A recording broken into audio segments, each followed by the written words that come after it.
Selamat pagi semuanya. Pagi. Luar biasa. Apa kabar kalian? Alhamdulillah baik. Alhamdulillah kalau begitu. Tapi kayaknya ada yang nggak hadir ya? Siapa yang nggak hadir? Ibu. Kenapa dengan Edi? Sakit. Oh, sakit. Ya sudah. Kita doakan supaya Edi cepat sembuh dan bisa kembali lagi beraktivitas seperti sebelumnya bersama kita lagi. Amin. Nah, gitu. Oke. Suci. Kok ada sampah depannya, Suci? Tuh. Dian, ada sampah, Dian. Tolong dibuang nak sampahnya. Ambil sampahnya, buang keluar. Nah, yang lain juga ya. Kalau ada sampah di sekitar kita, itu tolong diambil. Jangan menunggu disebut namanya dulu, baru diambil sampahnya. Ya, baik. Sebelum memulai pembelajaran hari ini dan menunjukkan rasa syukur kita kepada Allah Subhanahu wa taala, marilah sama-sama berdoa dan Ibu minta salah satu dari kalian memimpin doa. Saya, Bu. Silahkan, Risman. Sekalian tutup pintunya tolong, Risman.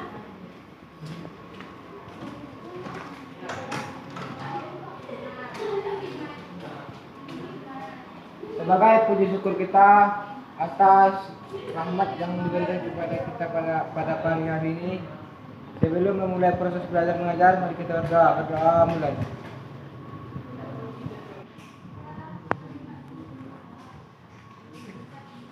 Berdoa selesai. Terima kasih, Risman. Sama, Bu.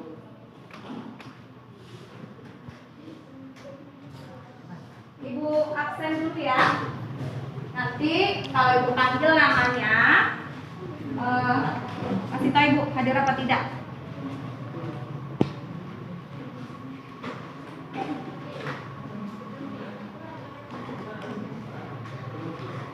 Diah Suwarni, Hadir, Bu. Dian Amnesti, Dewi Safitri, Hadir, Bu. Egi Sahara. Sakit, Bu. Iya, Egi sakit ya. Mudah-mudahan Egi cepat sembuh. Amin. Preti Yolaningsih, Hadir, Bu. Friska Dani, Hadir, Bu. Ilmi Izma, Hadir, Bu. Mutia Khairani Aziza, Hadir, Bu. Risman Syah, Hadir, Bu. Roza Fitria, Hadir, Bu. Zahara Azwir, Hadir, Bu. Suci Khairani. Hadir, Bu. Oke, baik. Hadir sebanyak 11 orang, 1 orang yang sakit ya. Oke.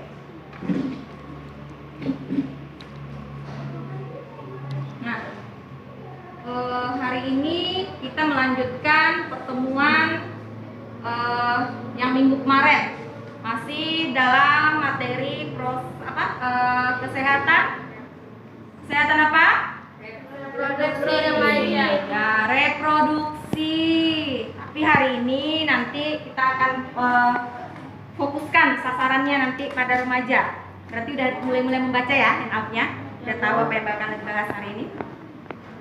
Nah, sebelum memulai pembelajaran, Ibu pengen mengingatkan kalian tentang K3-nya.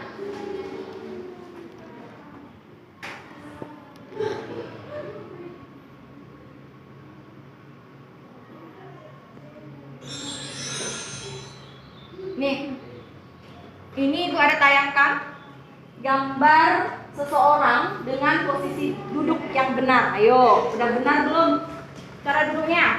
Kalau belum benar, silahkan betulin. Nih, posisi ketika kalian nanti menulis.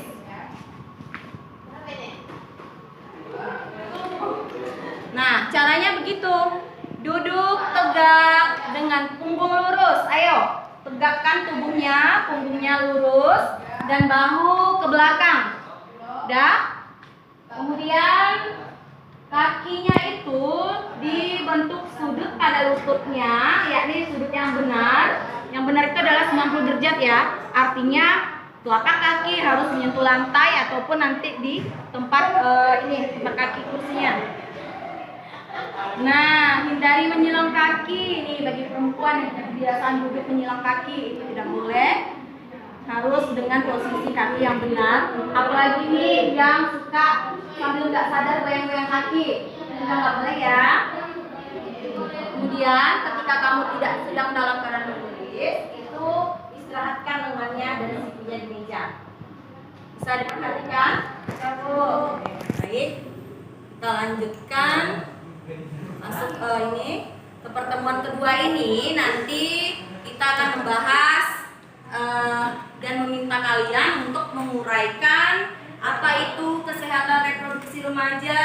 Kemudian kalian juga harus menelaah apa sih yang menjadi masalah kesehatan reproduksi pada remaja. Nah, ini dia pencapaian kompetensi kamu hari ini. Kita akan belajar selama 60 menit ke depan. Oke. Nah, untuk model pembelajaran itu kita menggunakan problem based learning atau biasa disebut dengan pembelajaran dengan menggunakan kasus. Nah, itu ada 5 langkah.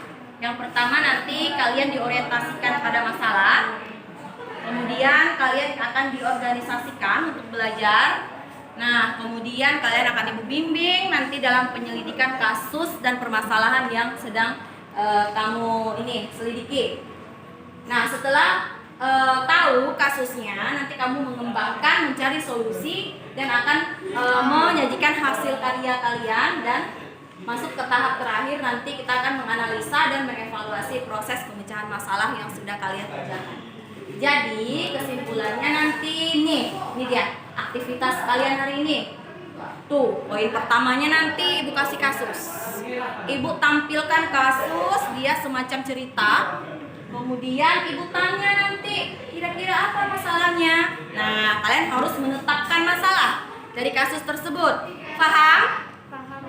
Nah, setelah ditemukan masalahnya, ibu minta kalian mendiskusikan bersama kelompoknya, mencari pemecahan masalahnya, kemudian hasil diskusinya berupa resumenya nanti dimasukkan pada LKPD-nya. Paham? Lanjut, nanti dipresentasikan ke depan kelas supaya teman-teman yang lain juga bisa tahu bagaimana dengan penyelesaian masalah kasus tadi dalam diskusi kalian tadi gitu. Barulah nanti terakhir dievaluasi penyelesaian masalahnya. Oke, perlu juga ibu komunikasikan pada kalian tentang teknik penilaian. Nah, penilaian itu ibu ambil dari awal pembelajaran, di tengah pembelajaran, dan juga di akhir pembelajaran. Tuh, teknik penilaiannya ada 3 aspek yang akan ibu nilai. Yang pertama ada pengetahuan. Nanti di pengetahuan kalian akan ibu nilai bagaimana, paham belum gitu. Bagaimana tingkat pengetahuan kalian terhadap materi. Nah, cara mengevaluasinya nanti itu berupa post test di akhir pembelajaran. Kemudian aspek keterampilan juga dinilai dengan cara ini pun nanti akan memantau kalian saat berdiskusi. Kemudian penilaian yang ketiga itu penilaian sikap. Nanti menggunakan lembar penilaian sikap. Itu dia tadi cara ibu menilai kalian hari ini, teknik penilaiannya. Oke, silakan berdiri semuanya. Kita lakukan ice breaking dulu supaya lebih semangat. Oke, caranya adalah kita akan bernyanyi sebuah lagu kenangan. Sewaktu kalian mungkin masih TK ya atau SD dulu, ada nyanyi dua mata saya, hidup saya satu, dua telinga saya. Nah, itu dia lagunya. Tapi liriknya bisa berubah sesuai dengan bagian tubuh yang ibu pegang. Paham? Nah, bisa dimulai. Oke. 1, 2, 3. Dua mata saya, hidup saya satu, dua telinga saya, tangan saya dua. Oke, bagus. Silakan duduk kembali. Berarti fokusnya masih bagus ya, karena masih pagi kayaknya. Sudah siap?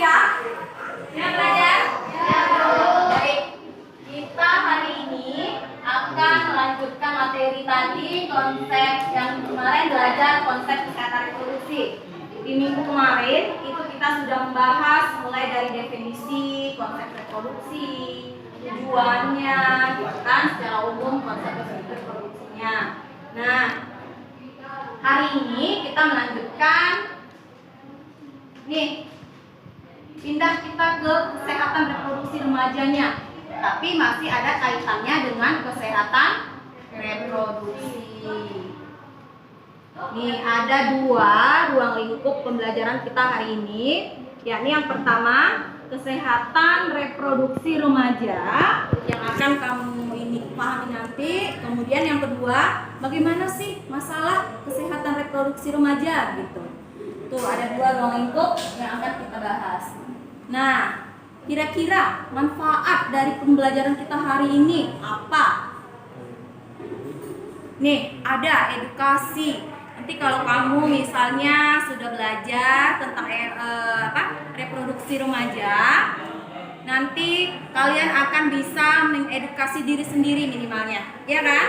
Sudah tahu, oh begini loh sebenarnya caranya supaya tidak terjerumus ke dalam masalah kesehatan reproduksi remaja gitu. Oh begini ternyata gitu. Kalau aku begini nanti ternyata bakalan ini gitu ya, beberapa masalah remajanya.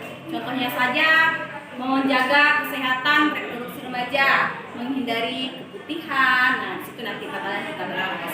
Jadi ibu minta perhatiannya dengan serius ya, karena ini ada kaitannya dengan diri kamu.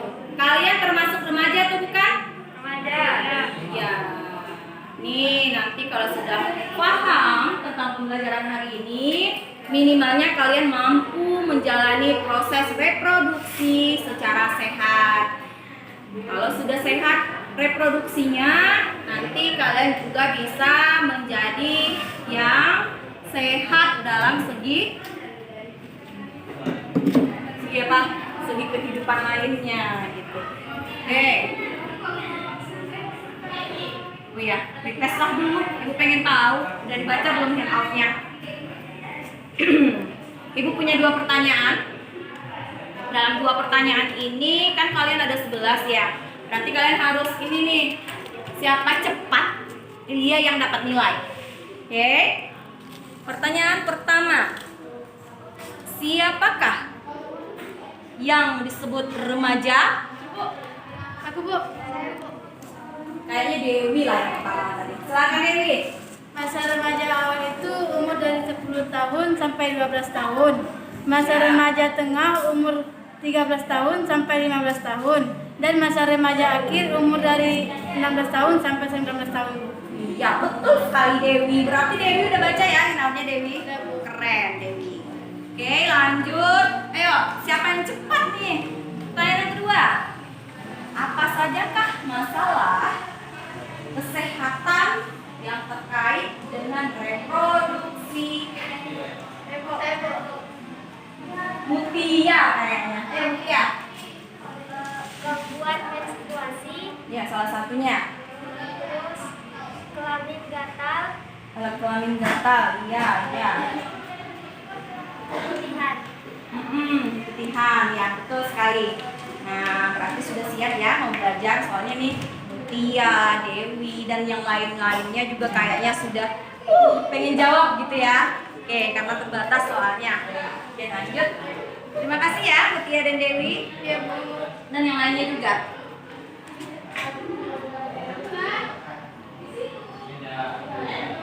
Oke, kita masuk ke materi kita hari ini. Dimulai dengan materi pubertas. Setiap remaja pasti mengalami yang namanya pubertas. Sudah pubertaskah kalian? Sudah.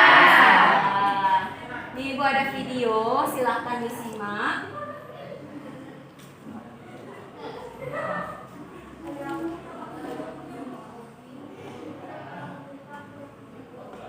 Pubertas seperti bunga yang tumbuh dari biji pohon, lalu tumbuh menjadi pohon yang berbunga. Manusia juga tumbuh dari bayi ke anak-anak yang kemudian tumbuh menjadi dewasa. Kamu akan mengalami pubertas saat umur 10 sampai 16 tahun. Saat mengalami pubertas, kamu akan mengalami perubahan fisik, psikis, dan pematangan organ seksual. Perubahan fisik yang dialami perempuan adalah pembesaran payudara, tumbuhnya rambut pada kepala, tumbuhnya rambut pada daerah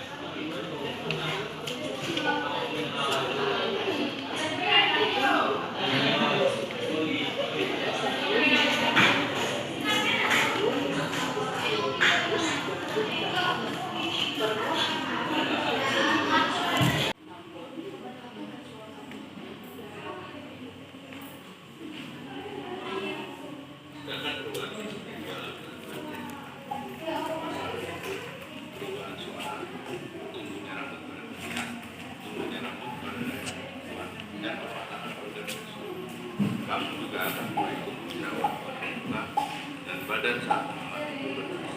Selain itu, kamu juga akan mengalami ketertarikan seksual dengan satu sama lain. Ini adalah hal yang normal karena adanya perubahan hormon dalam tubuh kamu, yang menandakan kalau tubuh kamu sudah dewasa dan siap untuk memproduksi bayi. Sudah?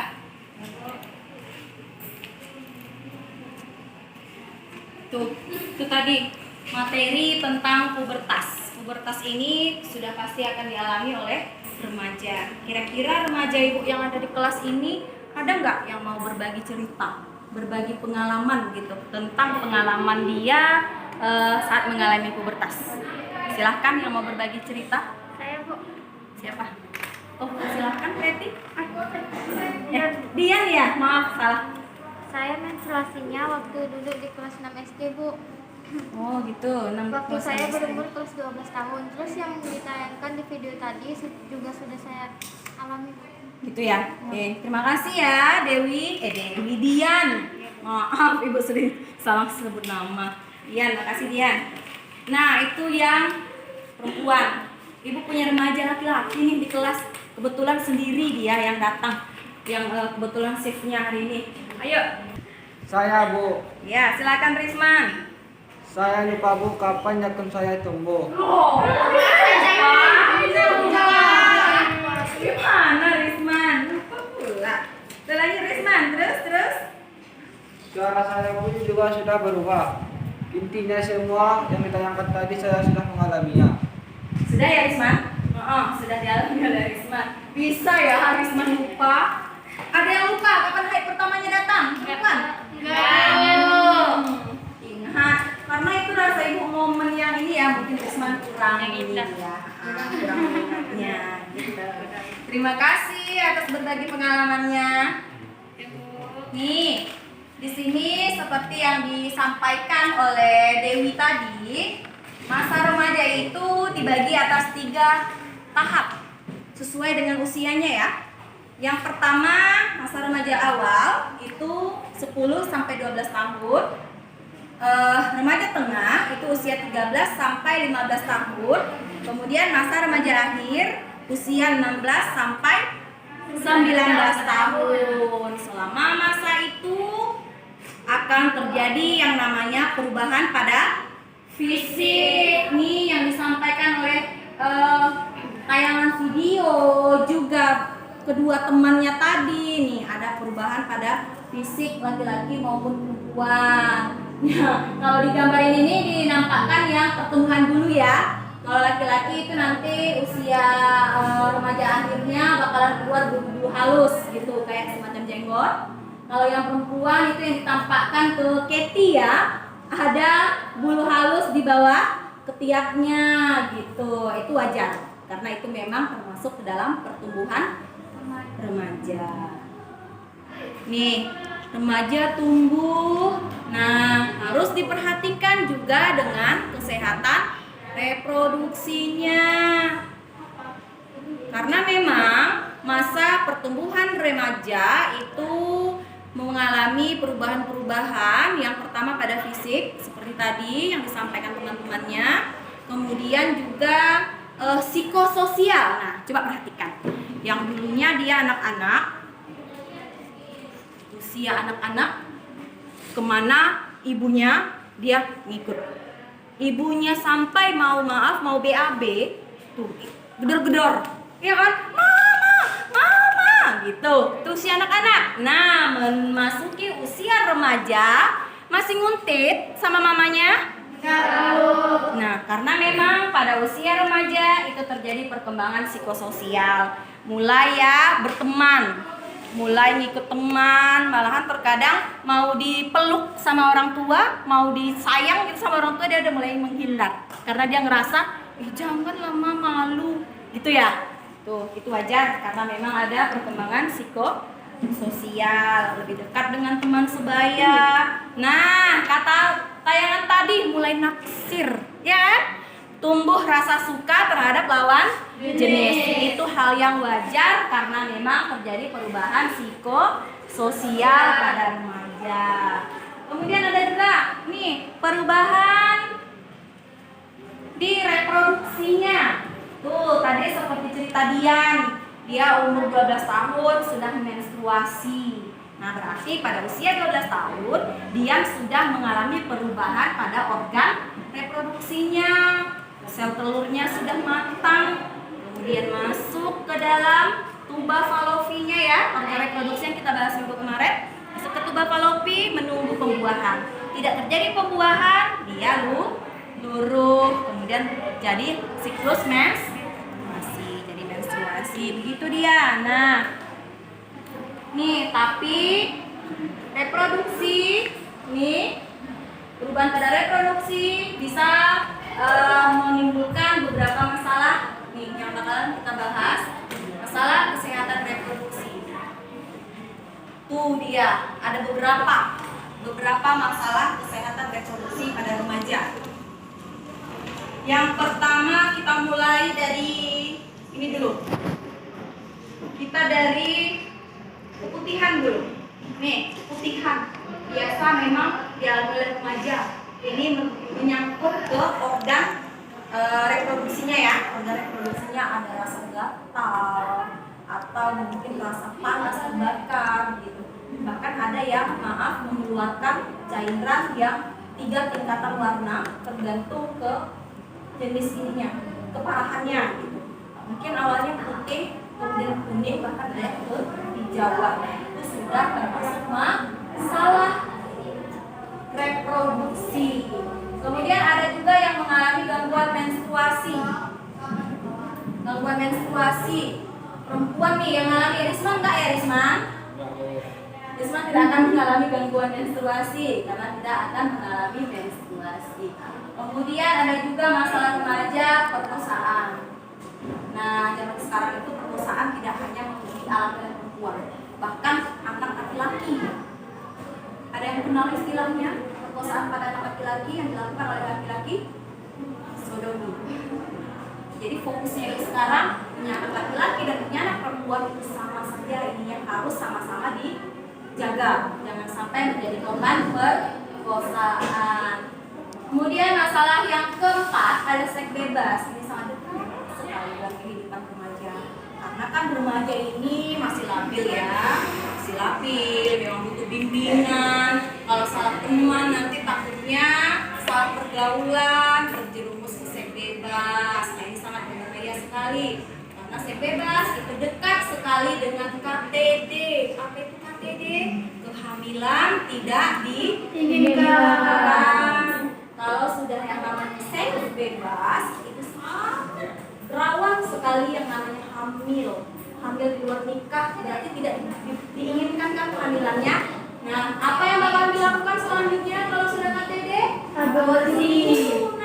Aborsi. Nah, itu jauh lah. Mudah-mudahan jauh dari kalian semuanya.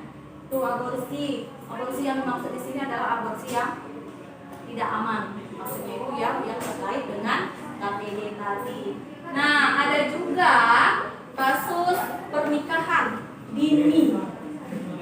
Masih remaja, sudah menikah. Nah, kalau sudah menikah, apa yang bakal terjadi selanjutnya? Kehamilan. Iya, kehamilan.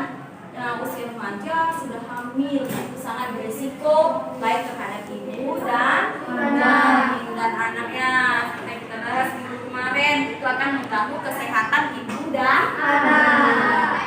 Kemudian selanjutnya masalahnya itu ada IMS, infeksi menular seksual. Bahaya. Ini menyerang ke organ reproduksinya.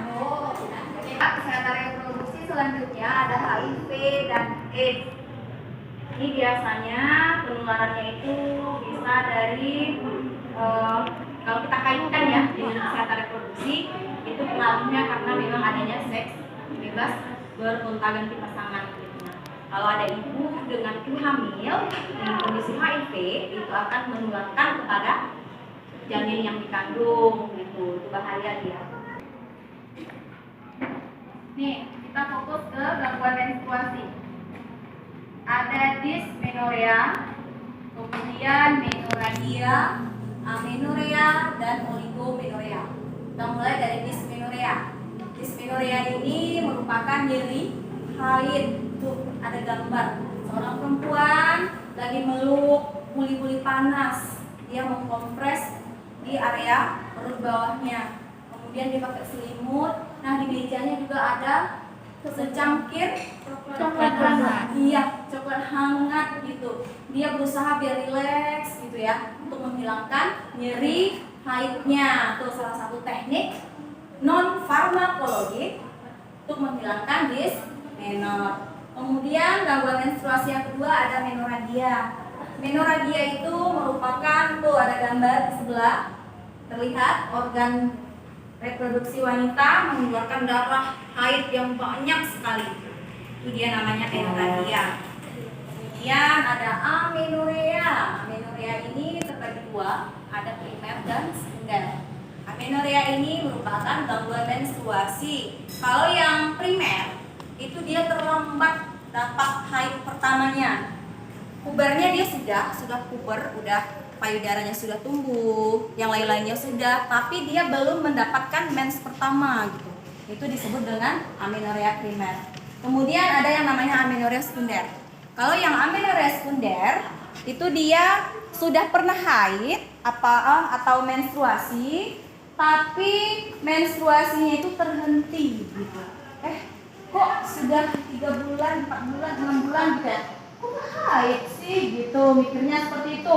Padahal dia tidak hamil. Nah, itu merupakan amenorrhea sekunder.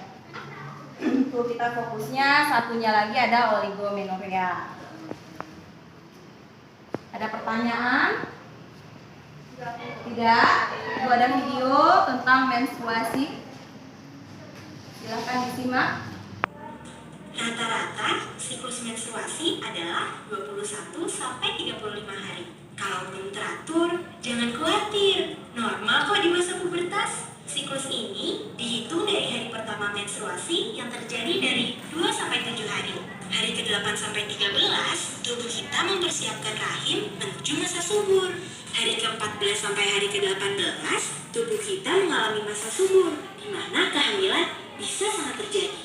Beberapa hari sebelum menstruasi, biasanya muncul PMS, singkatan dari premenstrual syndrome, yaitu masa perubahan hormonal yang seringkali terlihat di emosi dan fisikmu. Jangan kaget ya, saat PMS payudara terasa nyeri, perut kembung karena adanya penggumpalan cairan di rongga perut, nafsu makan juga jadi meningkat. Gitu. Nah, itu dia video tentang menstruasi. Kemudian juga ada kasus, silahkan ditelaah. Kemudian temukan apa sih yang sedang dialami oleh Nona Y gitu ya. Ini ada cerita, Nona Y sudah berusia 17 tahun, namun belum pernah mengalami menstruasi. Apakah ini masih normal? Tidak. Jadi ada masalah menstruasi apa yang sedang dialami Nona Y? Ya, silakan siapa? Sarah, apa Sarah? Masalahnya tuh amenorrhea primer, Bu. Ya, betul. Amenorrhea primer ya. Betul sekali Sarah. Kemudian juga ada kasus kedua. Nih, Nona S. Dia sudah pernah mengalami menstruasi. Dan ternyata sudah 6 bulan terakhir tidak lagi datang mensnya, tapi dia tidak hamil. Kira-kira ini masalah reproduksi apa? Silakan, Priska. Masalah reproduksi amenorrhea sekunder. Iya, betul ya, amenorrhea sekunder. Nah, tuh kalian sudah menemukan 2 kasus. Sekarang kita lanjutkan ke fase yang ketiga. Ini kasus pertama amenorrhea primer, kasus yang kedua amenorrhea sekunder. Sekarang ibu minta kalian agar mendiskusikan, membahas. Ada di LKPD-nya. Bentar ya, aku bagi LKPD-nya dulu.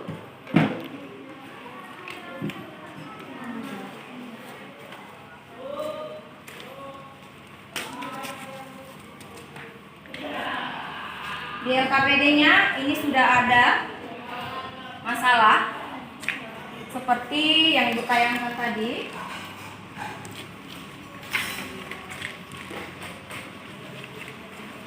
Nih, coba dibaca-baca LKPD-nya.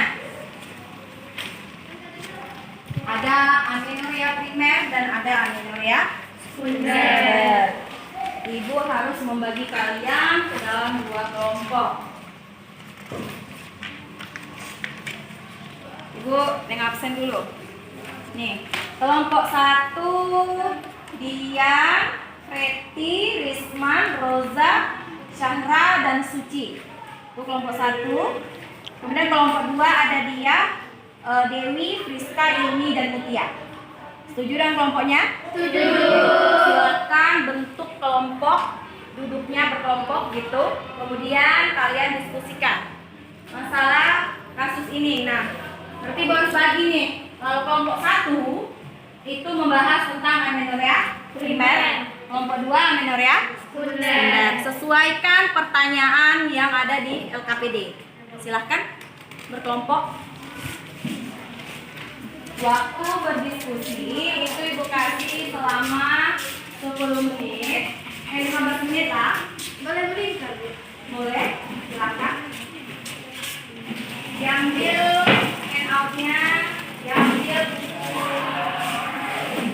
paketnya, boleh dilihat dari situ, atau juga boleh nih bantuan internet, tapi nanti nengok handphonenya nengok materi di internetnya, nengok handphonenya sebatas materinya ya, nggak boleh buka yang lain. Pantau nanti, nggak boleh buka yang lain, kita masih belajar. Nih, boleh lihat dari internet tentang materinya. Oke, silakan berdiskusi mulai dari sekarang. Ibu kasih waktu selama 15 menit.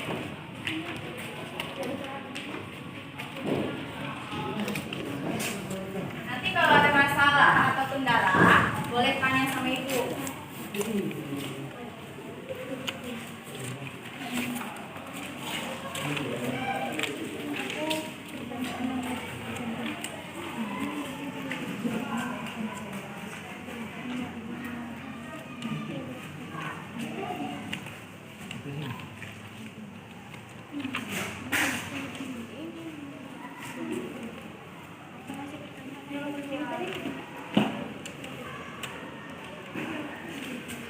Kalau ada kendala, tanyakan langsung sama ibu ya.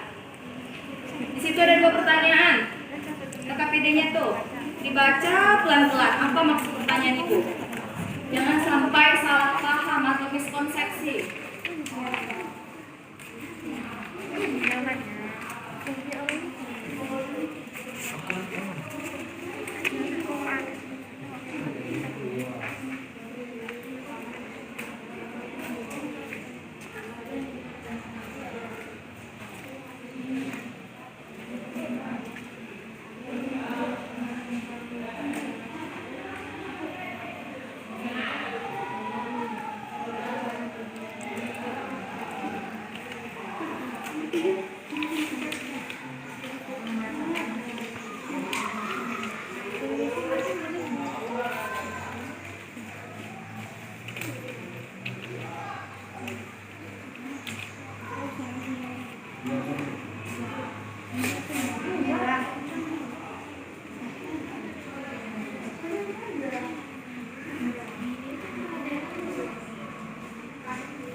Maka ajaklah orang tua konsultasi.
Kelompok ini gimana?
Jadi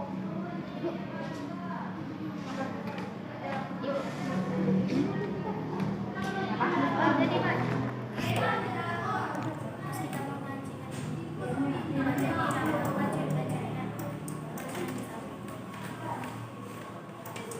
Sudah selesai diskusinya? Bu. Bisa kita mulai masuk ke tahap selanjutnya, yakni presentasi. Bisa? Baik.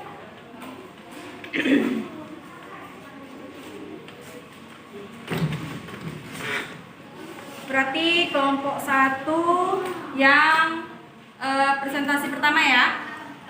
Mana kelompok 1? Ini. Kelompok 1. Ibu kasih waktu selama 10 menit tiap kelompoknya untuk mempresentasikan hasil diskusi dan menjawab pertanyaan dari kelompok lain. Oke.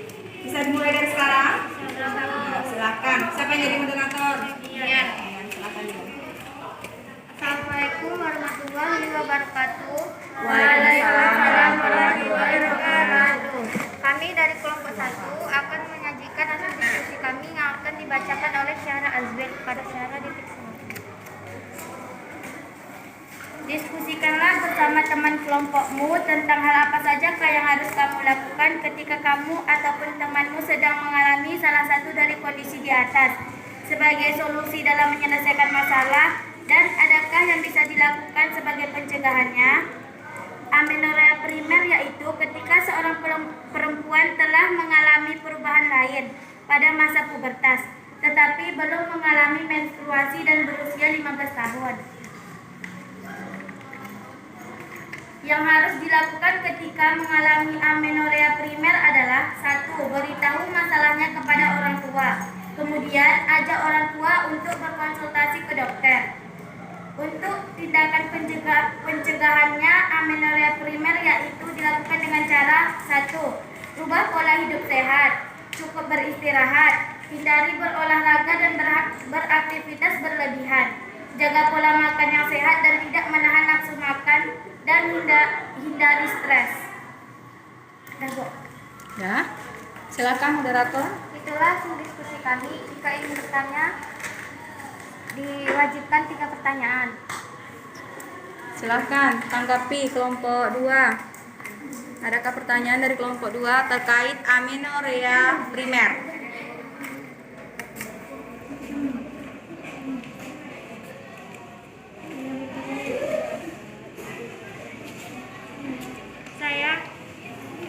Saya perwakilan dari kelompok 1 ingin bertanya, apakah penyebab masalah amenorrhoe primer?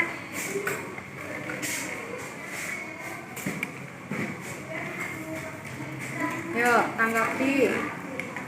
Apa tadi yang ditanya Mutia? Apakah penyebab masalah amenorrhea primer? Nah, penyebab yang ditanya sama Mutia. Apa sih sebenarnya penyebab kok bisa terjadi amenorrhea primer gitu?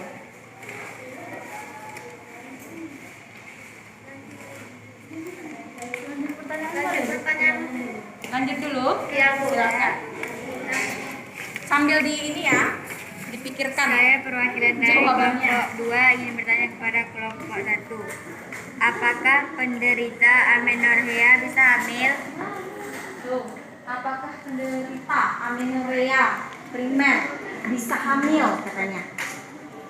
Kan kita pengen kehidupan yang berkelanjutan gitu kan. Perempuan pasti pengen menikah pasti pengen hamil, setelah hamil pasti pengen punya anak. Nah, kalau pada kasus amenorrhea primer bisa nggak hamil gitu? Itu yang ditanyakan sama kelompok 2.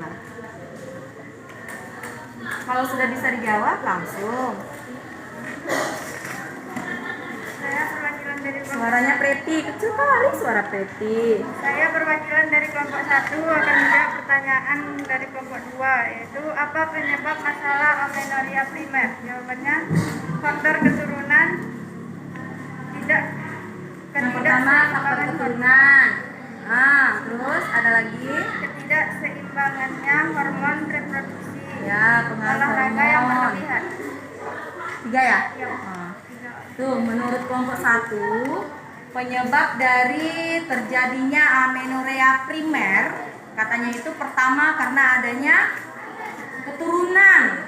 Jadi si anak punya riwayat penyakit keluarga yang sudah duluan kena amenorrea primer gitu. Kemudian katanya yang kedua adanya ketidakseimbangan hormon reproduksi.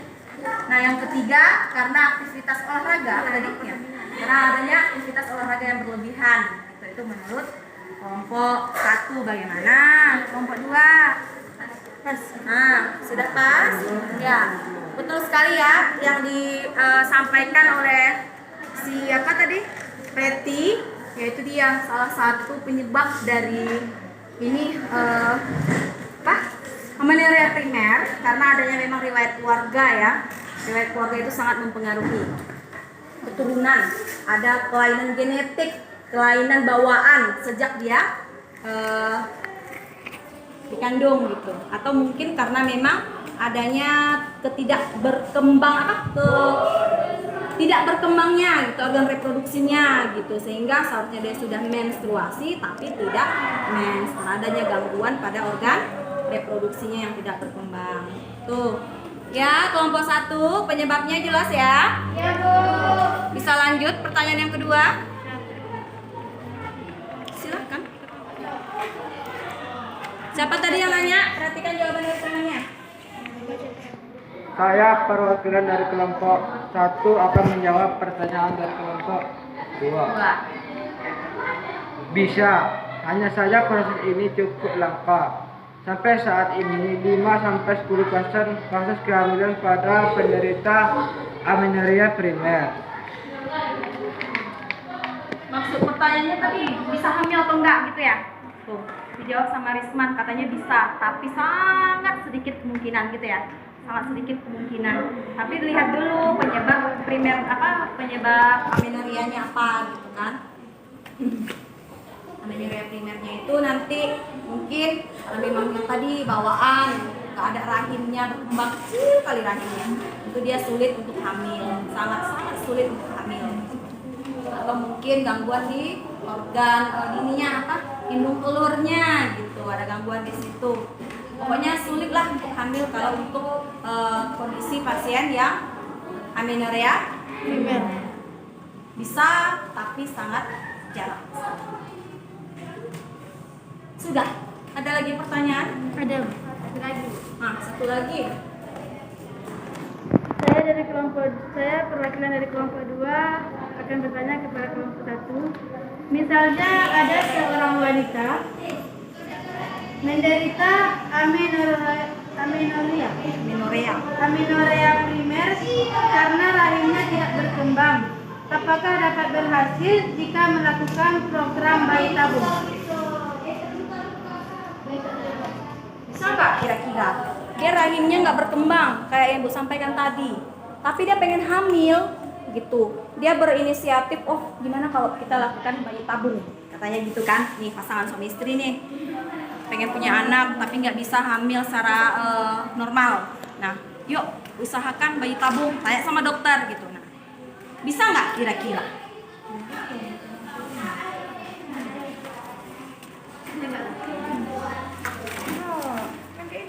Saya perwakilan dari kelompok 1 ingin menjawab pertanyaan dari kelompok 2. Tidak bisa, karena untuk dapat berkembang janin harus berada di dalam rahim, sedangkan wanita ini tidak berkembang. Betul sekali. Tuh, meskipun yang namanya bayi tabung, kan bayinya nggak besar di tabung. Ya kan? Tabungnya itu fungsinya sebagai tempat pertemuan sel telur dan sel sperma. Nanti setelah terjadi pertemuan, pembuahan dikembalikan ke rahim. Janinnya itu berkembang di rahim. Sementara pada kasus yang disampaikan kelompok 2 tadi, rahimnya kan nggak berkembang. Nah, yang nggak bisa janinnya nanti masukkan ke rahim gitu. Tetap saja tidak bisa, kecuali numpang rahim orang gitu mungkin ya. Tapi itu tidak boleh ya, sama halnya dengan zina juga jatuhnya. Gimana kelompok 2? Pas, Bu. Sudah paham maksud dari kelompok ini tadi kan? Paham, Bu. Ada 3 poin ya yang dibahas hari ini tentang amenorea primer. Silakan. Kalau sudah selesai tutup moderator.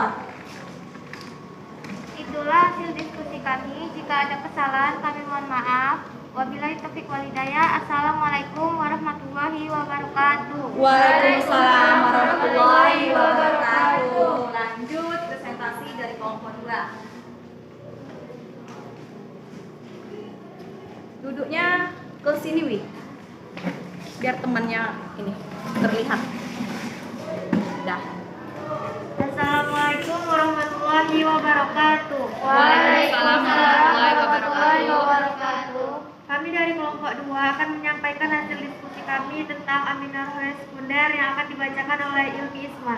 Pada Ilmi kami persilahkan. Saya akan membacakan hasil diskusi kami tentang amenorea sekunder. Amenorea sekunder adalah hasil kondisi tidak haid lebih dari 3 siklus atau 6 bulan. Adapun solusi dari kasus tersebut yaitu dengan memberitahu kepada orang tua, mengatur pola makannya, melakukan olahraga secara teratur. Apabila masalah ini tidak terselesaikan, maka ajaklah orang tuanya konsultasi ke dokter. Sedangkan cara pencegahannya menjalani gaya hidup sehat, mengkonsumsi makanan yang bernutrisi, mempertahankan berat badan, memperhatikan siklus secara rutin dan melakukan pemeriksaan minggu secara teratur.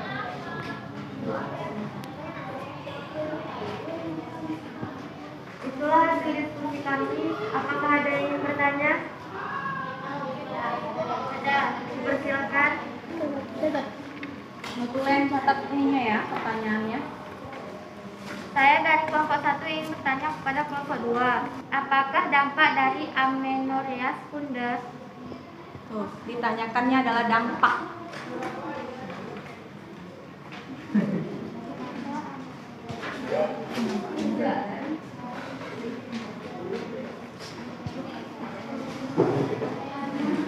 Lanjut pertanyaan 2 dulu atau bagaimana? Lanjut. Ya. Ada lagi pertanyaan? Ada dulu. Silahkan lanjut.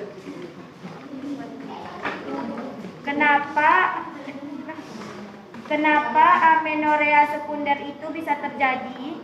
Tuh, kenapa kok bisa terjadi amenorea sekunder gitu ya? Kan dia awalnya sudah menstruasi kan? Kok tiba-tiba hilang? Kok tiba-tiba terhenti gitu? Tuh kenapa? Apa sih penyebabnya itu maksudnya?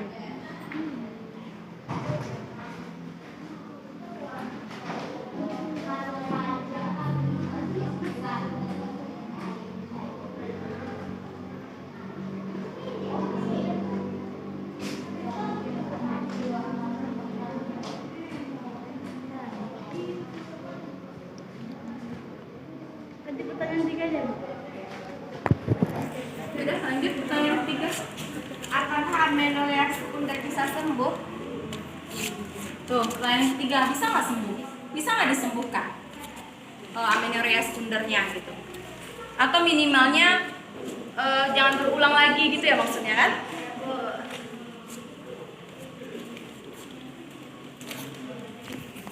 Ketiga pertanyaan tuh.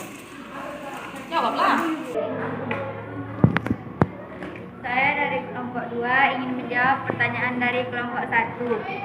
Dampak dari amenorea sekunder yaitu sepengetahuan kami, amenorea sekunder bisa mempengaruhi kesuburan wanita seperti sulit hamil sehingga perlu penanganan yang tepat agar bisa diatasi ataupun menghindari dampak tadi. Ya, baik amenorea sekunder maupun amenorea primer itu sangat berpengaruh terhadap fertilitas atau kesuburan ya. Jadi kalau ada yang mengalami amenorea itu sebaiknya langsung ditangani gitu. Jangan dibawa diam, bawa konsultasi gitu ya. Lanjut pertanyaan yang kedua.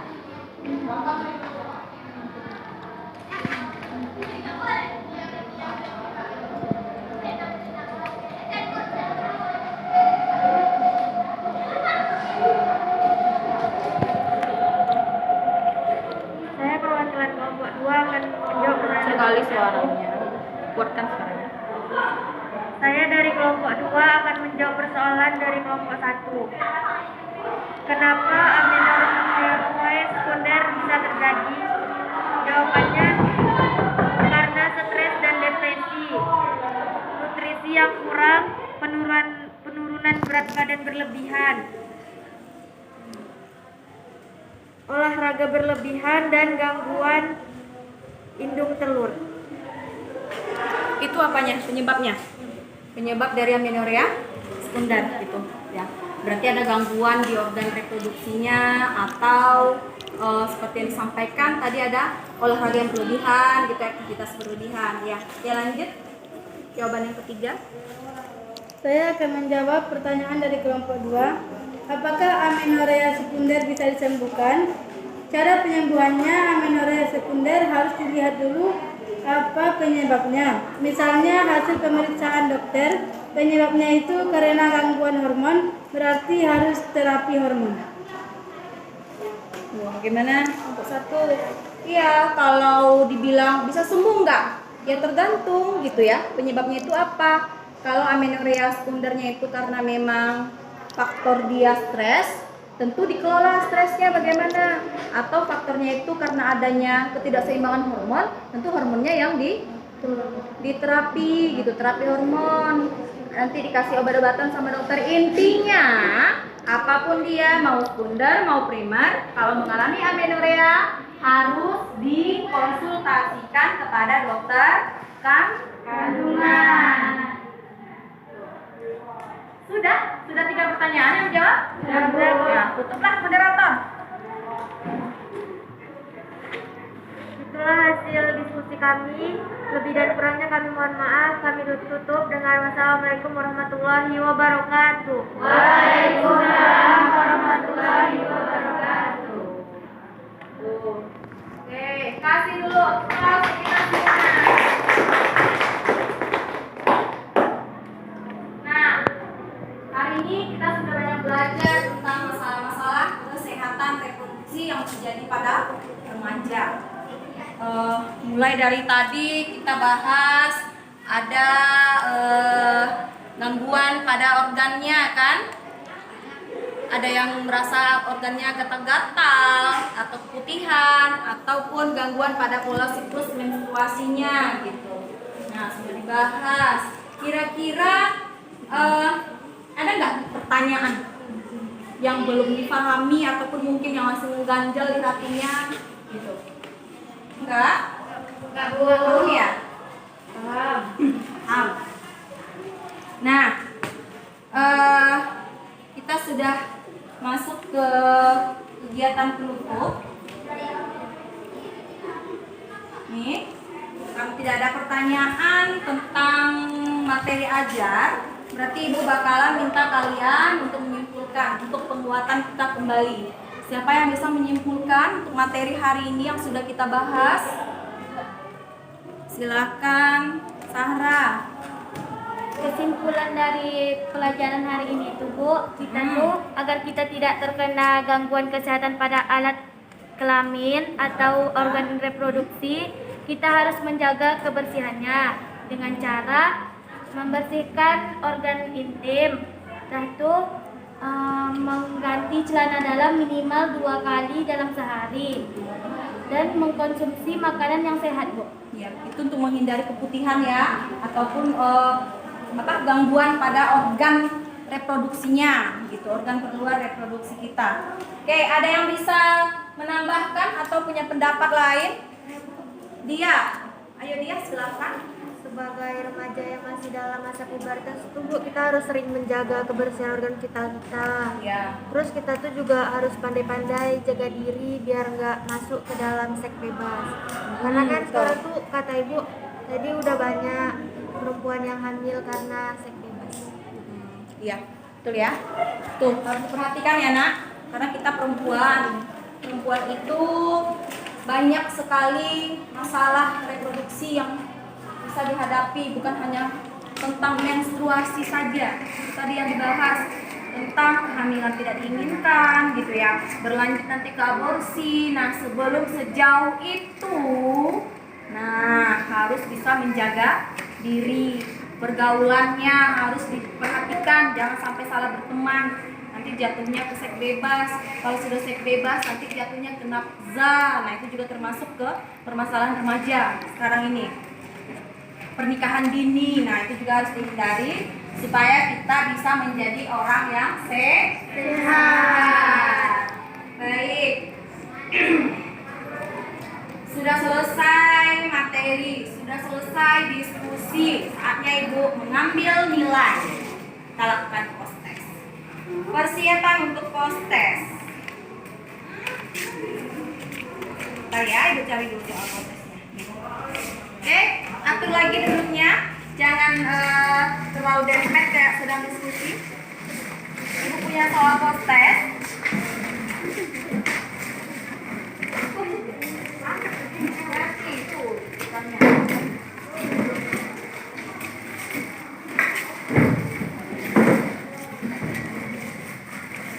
Siapkan alat tulisnya, pinggirkan dulu yang mengganggu.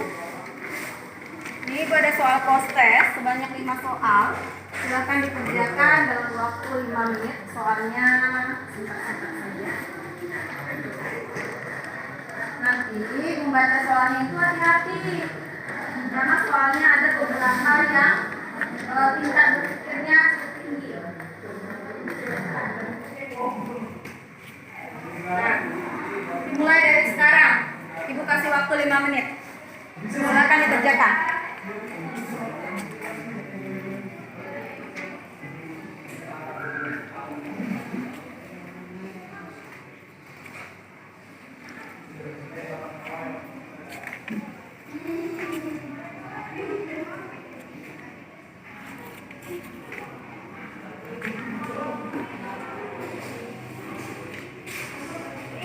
Ayo, jangan nengok punya kawan. Kerjakan sendiri. Harus jujur.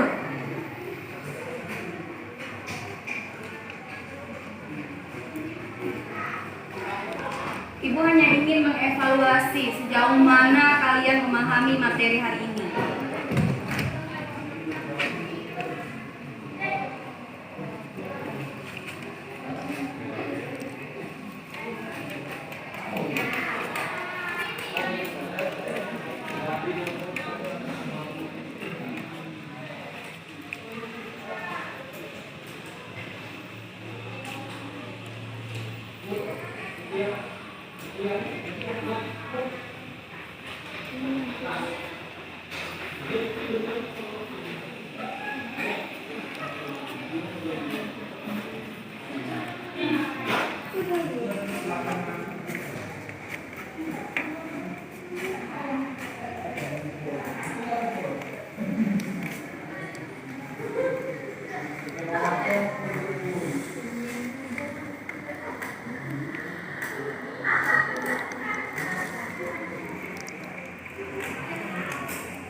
Sudah selesai? Baik, kalau sudah selesai, dikutip lagi.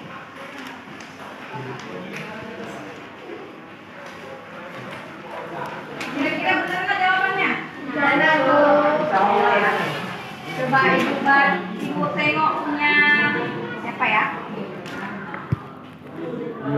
Punya Risman lah. Mana punya Risman? Ini. Risman. Dari 5 soal, lumayan ya Risman. Berarti Risman memahami sekitar berapa itu ya? 80%. Tinggi nilai Risman. Ada yang dapat 80. Ini Friska. Friska salah 2, Friska. Oh no. Belajar lagi ya. Belajar lagi Friska. Ya Bu. Main dia, Bu. Kayaknya belum ada nih yang benar semuanya. Ada Bu, kami Bu. Dewi salah 1 Dewi. Susah ya? Nah, berarti harus diulangi lagi nanti materinya ya di rumah. Oke Bu. Nah, sudah selesai prosesnya. Kita refleksikan pembelajaran kita hari ini. Oke, sebagai refleksi kamu hari ini, Ibu pengen ada dari salah satu dari siswa yang merefleksikannya. Ayo, siapa yang bisa merefleksikan tentang pembelajaran hari ini? Suci. Oh ya, Suci. Dekat dulu Pak. Suci. Diri lagi. Hari ini saya sudah banyak belajar tentang masalah kesehatan reproduksi. Salah satunya itu gangguan menstruasi, Bu. Iya. Contohnya itu amenorrea. Amenorrea itu ada 2, amenorrea primer dan amenorrea sekunder. Ya, betul sekali Suci. Berarti dari tadi Suci nyimak ya. Nah, apakah masih ada yang belum dipahami? Tidak, paham semuanya? Paham, alhamdulillah. Nah, tadi sudah belajar banyak masalah reproduksinya, bagaimana, apa saja yang sering terjadi pada remaja. Kita juga sudah membahas lebih dalam tentang amenorrea, amenorrea primer, amenorrea sekunder. Terus ada juga tadi pertanyaan dari teman-teman lain, bagaimana sih kok bisa terjadi? Terus kalau udah terjadi bagaimana caranya gitu ya. Nah, sudah kita bahas. Sudah paham kan yang dibahas tadi? Sudah, insya Allah sudah. Nah, hari ini kita kan pakai model pembelajaran apa? Problem based learning, belajar dengan menggunakan sebuah kasus. Kira-kira bagaimana? Seru nggak? Seru ya, karena memang langsung dikaitkan dengan kehidupan sehari-hari. Seru. Berarti suka ya belajar dengan model tersebut? Suka. Untuk pertemuan selanjutnya kita akan coba belajar dengan model-model yang lain gitu. Nanti kita akan belajar model yang project based learning. Nanti kita membuat sebuah produk gitu ya. Nanti selanjutnya. Oke. Minggu depan tuh, untuk pertemuan kita minggu depan, insya Allah kalau kita masih berumur panjang, masih diberi kesempatan untuk bertemu kembali dalam pembelajaran, kita akan membahas masih di KD kesehatan reproduksi, tapi IPK yang selanjutnya, yakni tentang KRR-nya lagi kita bahas nanti, kesehatan reproduksi, ke program kesehatan reproduksi remaja, ada KRR namanya nanti. Nah, di situ nanti akan dibahas tentang apa saja program-program para remaja ini nih supaya mencapai atau memperoleh kesehatan reproduksi yang maksimal, yang optimal. Itu nanti kita bahas di depan. Baik, mungkin itu saja pertemuan kita hari ini. Karena nggak ada lagi yang mau ditanyakan, kayaknya kita tutup aja. Ketua kelas, pimpin doa penutup.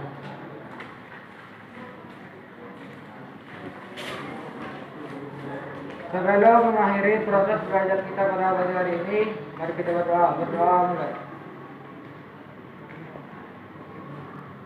Berdoa selesai. Terima kasih Risman. Terima kasih ya atas partisipasi dan keaktifannya hari ini. Kemudian jangan puas dengan ilmu yang didapatkan hari ini, tapi teruslah menggali ilmu-ilmu baru. Persiapkan dirinya untuk bisa lebih matang menghadapi masa depan yang lebih cerah. Nah, Ibu tutup pertemuan kita hari ini sampai di sini. Assalamualaikum warahmatullahi wabarakatuh. Waalaikumsalam warahmatullahi wabarakatuh.